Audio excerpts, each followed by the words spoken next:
Yes, now, ladies and gentlemen, welcome back to the Thomas Fans YouTube channel. Now, Smackdown. Where do we begin? We normally like to begin on non-title feuds, right?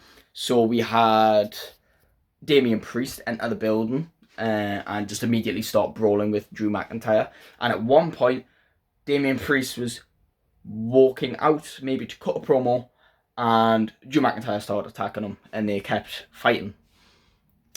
So that, that's building towards Saturday Night Main Event. I feel like they should have been done with this feud so long ago, which is why they're doing this, because you can tell they're running out of material. They're just making them fight. And you know what the saddest part is that Saturday Night's Main Event is definitely not going to be their last match.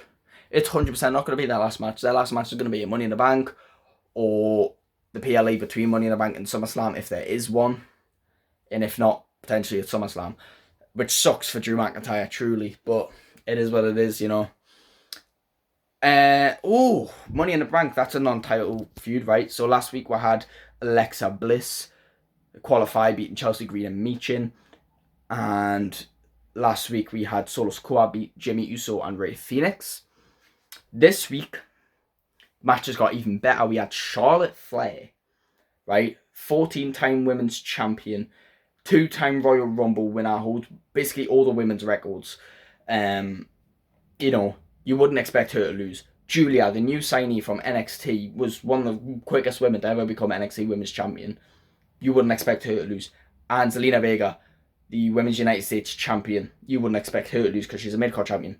Regardless, Julia won, which I'm happy about, because Charlotte Flair obviously does not need this opportunity, and they do not need to have Charlotte Flair win everything. Julia's a new signing. She's a good wrestler. She deserves to be a main event superstar. That's the right person to pick. And although she pinned the champion, because she's not going to pin Charlotte Flair, although she pinned the champion, Zelina Vega, it was because of interruption from Chelsea Green and that. So, let's break this down. Julia's in the Money in the Bank ladder match alongside Roxanne Perez and Rhea Ripley. So far, out of the three that are qualified, my pick is Roxanne Perez. Obviously, Rhea Ripley's not going to win it. She's too big. She don't need it. Yeah, they're just filling the match with her, and they're just keeping her active. Julia, I don't think they're ready for her yet. Roxanne Perez, so far, they're ready to shoot her off. As for Charlotte Flair, before this triple threat qualifying match, Tiffany Stratton was cutting a promo as champion. Alexa Bliss, Alexa Bliss is in the match. What am I doing? Out of the ones so far, I still think Roxanne over Alexa. Regardless, Alexa Bliss came out as one of the women in the Money in the Bank ladder match and was just kind of cutting a promo on Tiffany Stratton, And then Charlotte Flair came out, obviously having this bit of a dynamic with Alexa Bliss. Alexa Bliss trying to talk to Charlotte Flair since she came back. And she still had a go at the champion. And then it ended in Tiffany Stratton calling Alexa and Charlotte vintage, which got the crowd a bit of a reaction, Vintage is crazy because they've not been around that long. I mean, they've been around 10, 11, 12 years maybe, but vintage in terms of Tiffany Stratton, yes. And Charlotte Flair said she will reclaim the title and reclaim the spotlight. And then Tiffany Stratton called her out and said, you used to say Money in the Bank was the easy way out. So, you're just being a hypocrite there, essentially. And then she says, well, the title's still mine, the spotlight is still on me. And it will always be Tiffany time. So Tiffany Stratton's getting better at promos, getting better at the one-liners, getting better at delivering them. I didn't mind it. She did miss an opportunity because she said, while I'm still champion, it's still Tiffany time. She should have said, well, you want the spotlight, but while I'm still the champion, the spotlight's on me and it's still Tiffany time. Just small details. But you know what? The promo was there. It was it, right? So I like how everything's connected, right? As for Zelina Vega, got interrupted by Chelsea Green. So she starts fight. Oh, was she interrupted by Chelsea Green? Or am I just being stupid? I think I'm being stupid, yeah. She wasn't interrupted by Chelsea Green. That was my bad. She just purely lost, which sucks. But, it is what it is. But she did run into Chelsea Green backstage where they started insulting her, saying, oh, there's no threat. She just lost. She just got pinned, yada, yada, yada. They broke out in a fight. Michin and B-Fab, obviously having troubles with Chelsea Green in the past, came and helped Zelina Vega. That led to a tag team match between the Secret Service and Michin and B-Fab, which Michin and B-Fab won. B-Fab getting the pin, showing off her finisher. I love that because they've established Michin, moved her up, in just levels. They've established the Secret Service as a good team. The next person they need to establish as a good superstar is BFAB, which they did. And can I just say, her finisher move, fabulous, like fabulous, or fabulous. It's fabulous that you lost. It's fab that you lost. That's so clever. Like, come on. Joe Tessitore said it. He said, fabulous. I love that name. It's perfect. You know what I mean? The finisher move isn't that bad either. Not for, I wouldn't expect it to be like a larger woman's like move, but it's unique. There's, if anything, I love a unique original finisher. I hate it when people recycle finishers. I know you can't always create a new move because there's so many moves out there. You know, it's kind of hard to get creative anymore. But at the same time, an original finisher for me is so much better than a recycled one. And that's perfectly reasonable, I think, you know. So yeah, that led to that. And then obviously a fight broke out. And Michin and BFAB winning the tag match was important because they said they wanted a shot at the tag team champions when they get back. So if they're losing as a tag team, obviously they don't deserve a shot. So they need to win as a tag team so they can take a shot at the titles when the champions come back. But this carried on feud between Chelsea and Queen Zelina. I keep calling her Queen Zelina. Zelina Vega has now led to the match being added to Saturday night's main event. I thought we were done, you know. I had 4 banger matches. Bar Juice with Logan Paul. But if it goes away, I think it will. It'll be good. But now it's been added as a 5th match, which I'm happy about because putting eyes back on the women's US title in the mid-card, you know, Becky and Lyra have been bringing eyes back to the Women's Intercontinental Championship, and now this, putting it on Saturday night's main event, will mean the title's getting defended and something's been done with it. I like that, and meaning Chelsea's not done with it. Chelsea's great, so she's always gonna, you know, people love Chelsea. She's gonna help this division massively. So although she's lost it, not kicking out the division is massively important, especially since they didn't put her in a Money in the Bank ladder match. She needs to do something with that title, you know. So that's great. As for the United States champion, Jacob Fatu, he's, you know, kind of moving on from LA Knight, but he's still got his problems with Solo and this new guy, JC Mateo, who I've just found out was not actually a member of the Bloodline, which I thought he was. It's probably just racist stuff, mate. Is it though? No, it's not, because you know what? If Solo Sikoa has brought him in, it's not wrong to assume that he's part of the Bloodline, right? And I apologise, I was wrong. In my previous videos, I called him Joe Cobb. It was Jeff Cobb, but this doesn't matter now because he's JC Mateo, aka Jeff Cobb Mateo. A guy like Jeff Cobb sounded better. As simple and stupid as it sounds way better than JC Mateo. Like, what we're doing? Who are you, JD McDonough? No. But after last week, when Solo beat Jimmy and Rey Fenix, thanks to JC Mateo, and JC Mateo beat LA Knight, Jacob Fatu had to team up with JC Mateo to try and get along with him against Jimmy and Rey Fenix. They actually end up winning this match despite falling out during the match, and JC Mateo pinning Jimmy Uso. But there was a promo beforehand where Jacob Fatu called them out and he said, look, Solo, I don't trust you because I don't know who this guy is. I don't like this guy. He's not in my blood. He's not my family. Don't like him. I love that because Solo, you know, Jacob's addressing the problem and he's actually like bringing it, you know. He's not afraid of Solo. So another interesting thing happened. Jacob Fatu got confirmed for the Money in the Bank ladder match next week. Let's talk about the one this week, right? So this week, it was LA Knight, Aleister Black, Shinsuke Nakamura. LA Knight won, pinning Shinsuke Nakamura. Sucks for Shinsuke, but someone's got to get pinned, right? Aleister Black didn't make it in, but at least he didn't get pinned. LA Knight was obviously the right one for this. Shinsuke Nakamura's not got enough hype, and Aleister Black's still new back, you know, to WWE. It's maybe a bit too soon. LA Knight is the one. He is the one so far, and so far, we only have Solo Sikoa and LA Knight. Out of that, obviously, I'd prefer LA Knight, and I feel like LA Knight is the direction they would go because he was great United States champion. That was their idea of a push from, and now that that's done and hand over to Jacob Fatu, it's LA Knight's time to be in the main event picture. Not to say he's going to be champion, but being Mr. Money in the Bank puts him in that picture and reserves a spot from it at any point in the next year, you know, to even just cash in. Even if he fails, he's in the picture. Do you know what I mean? So that would be great. As much as I actually wouldn't mind Solo Sikoa being Mr. Money in the Bank, everyone's going to hate it, but I feel like for storyline sake, for character sake, it makes sense because Solo, after Roman left, was built, you know, well, when he came to main roster, was built as this powerful enforcer, and then Roman Reigns left, and he was trying to be the new tribal chief, and he was pinning Cody Rhodes, the WWE champion, like he was actually winning. Then all of a sudden, since Roman Reigns has come back, and Cody Rhodes and Roman Reigns have overcome the New Bloodline lost at War Games, and then Solo lost in the tribal combat, Ula Fala match with Roman Reigns. Solo Squad's just been weak. Do you know what I mean? So I wouldn't mind Solo winning that because he's been chasing championship gold, and it would make sense if he won it, right? But this is interesting because Solo Squad's qualified for the Money in the Bank ladder match. Jacob Fatu is confirmed for next week's qualifying match. Although Jacob doesn't need to be in the match because he's United States champion, and he doesn't need to win the Money in the Bank because he's United States champion. He's already got enough momentum. Wouldn't it be interesting to have both Jacob and Solo in the match? Because they'd work together because they're bloodline. No, this is where they fall out. They're both competing for Money in the Bank ladder match, and they're going to end up fighting each other. Jacob was happy when he got put in that ladder match, and he actually said, "I love you, Solo," and he said it, and Jacob's like, and Solo says he's not said that in 6 months, So Jacob was happy that he's getting these opportunities. Meanwhile, you could tell Solo was disappointed, but he was acting fine because he wants Jacob on his side. But what's going to tear them apart is Jacob's going to want to win, and when Solo doesn't want him to and Solo tries to stop him, Jacob's going to act like he's going to slow him down. Jacob's fine with being United States champion and Mr. Money in the Bank because it's him. He can do it, and he doesn't want Solo slowing him down. But at the same time, Solo's going to feel like, you've got the United States championship, let me have Money in the Bank, and it's going to help them fall apart, right? But here's the thing, he has next week's Money in the Bank qualifying match, right?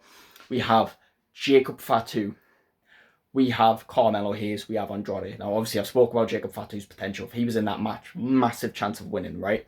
It also makes it way more star-studded. Carmelo Hayes, he's on the up in his career. He won Andre Giant Memorial Battle Royal. He's teaming with The Miz. He's getting more screen time, winning more matches. He's becoming better. WWE are starting to push him. I'm loving it because he has one of the best in-ring abilities I have seen in a long time, right? Carmelo Hayes would make sense to be in this match, and he would make sense as a Money in the Bank winner, right? So with Andrade, the only reason I can confirm Andrade is not winning is because he doesn't have the star power. He's not getting as much screen time as these other guys, and he's not getting as much ring time as these other guys. So unfortunately, he's not going to win. As good as he is in a Money in the Bank ladder match, as much as some pure wrestling fans would love Andrade to win this, he's not going to win this, right? I feel like it's between Carmelo and Jacob, and I feel like Jacob is the smart option to go. Have him in the Money in the Bank ladder match. Have it as a prestigious match, a star-studded match. LA Knight, Jacob, and Solo. And he could help cost Solo the match. But another way that could go is that Solo costs Jacob the qualifying match, incidentally. And it means Carmelo Hayes gets to be in the match, be a star, and it means Jacob's not ruined, and Solo and Jacob can still be a feud in the future. There's two directions it could go with this. I just don't see it going in Andrade's favour. And The Miz said Carmelo's been messing up the last few weeks against Aleister Black. Now, The Miz got him in this Money in the Bank ladder match. The Miz doesn't need it. He's done it twice, and it helped him propel to the biggest points in his career when he was WWE champion. Both times The Miz has been WWE champion, it's because he's cashed in Money in the Bank.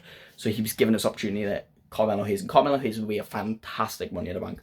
So I can see that going either way. Regardless, that's brilliant, right? As for the tag team championships, let's talk about this, right? So obviously, Fraxium, since they've come back, have won 4 straight matches. I believe they beat Los Garza in their first match. Did they beat DIY maybe? I think. And then last week they beat injured Street Profits. Or 2 weeks ago they beat injured Street Profits in a non-title match to confirm that they get a title match. So they got that title match tonight. And it looked like, I genuinely thought they were going to win. So it looked like they were going to win their first titles on the main roster, being 2-time NXT champions, with the momentum they have, this in-ring ability. I thought WWE are definitely going to put a rocket ship up their arse. And with Smackdown having the already fantastic, tag team division that Raw does not have, it's so smart to pass the titles around, to utilize all the teams. And while mid-card wrestling and tag team wrestling isn't getting this PLE TV time, it's smart to hand the titles round and keep the division exciting, because they're not getting the main stories like the world titles are, yeah? So I genuinely thought this was the time Fraxium win the titles. But then DIY come out, who, by the way, tonight, Tommaso Ciampa had a match against Chris Sabin, one-on-one, love that. Candice LeRae comes out, helps Tommaso Ciampa win. Candice LeRae is part of DIY. Love that because she's married to Johnny and her tag team partner, Indy Hartwell, was gone long ago. Do something with Candice LeRae. She's your speed champion. Can we have the speed titles on TV as well, by the way? Right, so we can keep up with this because not all of us fancy watching a 5-minute match on Twitter every week. Just saying. Love that Candice is with DIY. DIY come out to interrupt the match. Motor City Machine Guns start fighting DIY. Street Profits wipe out the DIY and Motor City Machine Guns. Street Profits are about to win the match. So you're thinking, oh great, we're getting another fatal 4-way feud. Maybe we'll get a ladder match of Money in the Bank for it. Lights go out. The WYATT SYCKS are back. Thank you, WWE. I genuinely was scared they were wasting them. I think just one of them was injured. So that's why they were out. But thank you, WWE, for bringing them back. And what I didn't even realise until at the very end, because they beat everyone up, right? They beat everyone up. But at the very end, they had a cake with a candle in it. And I was like, a birthday cake? Whose birthday? And then I remembered yesterday was Bray Wyatt. Would have been Bray Wyatt's birthday. You know, he would have been 38 yesterday. But obviously, rest in peace, GOAT. And so the return for Bray Wyatt's birthday, and obviously the candle was symbolic of Bray Wyatt's birthday, and they were celebrating Bray Wyatt. Love that. I hope it's not a one-time appearance, so I hope they actually used them. And WYATT SYCKS being tag champs would mean they're dominant tag champs, and they have some great feuds as well. They can go after DIY for turning on Motor City Machine Guns. They can go after, you know, Street Profits. I don't know. Here's the problem. They were face, right? You know, for the first time in a while, having like a creepy WYATT feud as a face, right? And they were going after people who betrayed their friends and their close ones.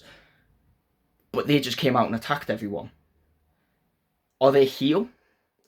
Are they not bothered about people who betray them anymore? I kind of liked the angle they were going with that. Unfortunately, one of them got injured and they were off TV for a while. So I'm hoping they still go in that direction and they just attacked everyone to make an impact. But I love it.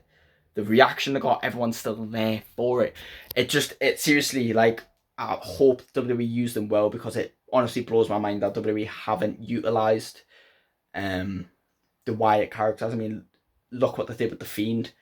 They had everything going for The Fiend. It was their biggest storyline in years. 2019 was a horrible year for WWE, and The Fiend was saving it. And then they decided to squash The Fiend with Goldberg and then fire The Fiend. Like, hello. So stupid, right? And then tragically Bray Wyatt died, and then we don't get to do it anymore, you know. And we felt like there was so much more potential. That, like, we got a lot good out of The Fiend, but there was so much more potential, you know. And when the WYATT SYCKS came, made such an impact when they came, and then we've seen nothing for months. And it just seems like WWE never seems to push these great characters and storylines that have so much potential, and even in ring as well, are incredible. And WWE seem to drop the ball every time. So I'm glad they're back. I hope it keeps up. But let's move on. WWE Women's Title Division. Obviously, you know, Tiffany Stratton is being chased down by Charlotte Flair, who we've already talked about. All the Money in the Bank contestants who we've already talked about.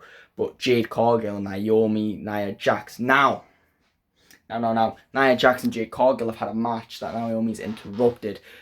Nia Jax last week tried for the women's championship, failed. So it's confirmed next week, Nia Jax, Jade Cargill, Naomi, stacked triple threat match for the chance to be in the women's Money in the Bank ladder match. This is insane, because all three of them could be in that match. Instead, they're putting those three against each other to qualify. The obvious answer is Naomi's going to win. Why would Nia Jax go win Money in the Bank, be in the match? There's no point. Nia Jax just had a shot. There's no point in her winning the Money in the Bank ladder match. Jade Cargill's not going to win Money in the Bank. She's just not. So Jade Cargill's not going to be in the match. Naomi is going to win. And so far, my pick is Roxanne Perez.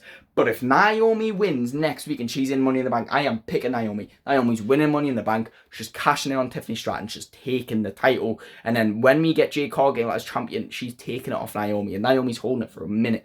So that's an incredible triple threat match. I can't wait for it. But I just know Naomi is winning, and she's taking that Money in the Bank briefcase, and she's winning the WWE Women's Championship. It's as simple as that. It's a banger match. But finally, in WWE Championship feud, it's not even for the title, but it's happening Saturday night's main event. John Cena versus his biggest fan, R-Truth. This is interesting because when Cena turned on R-Truth, you kind of thought, like, how would R-Truth go? Because he's obviously stupid. He doesn't always understand things. And he genuinely loves John Cena. And last week in an interview, he says he still loves John Cena and he respects everything John Cena's ever stood for, but he's going to beat sense back into him. And you just think, how serious is he going to be about it? And he comes out to cut a promo, and he is serious. And he does understand things, and it actually shows some character development for R-Truth.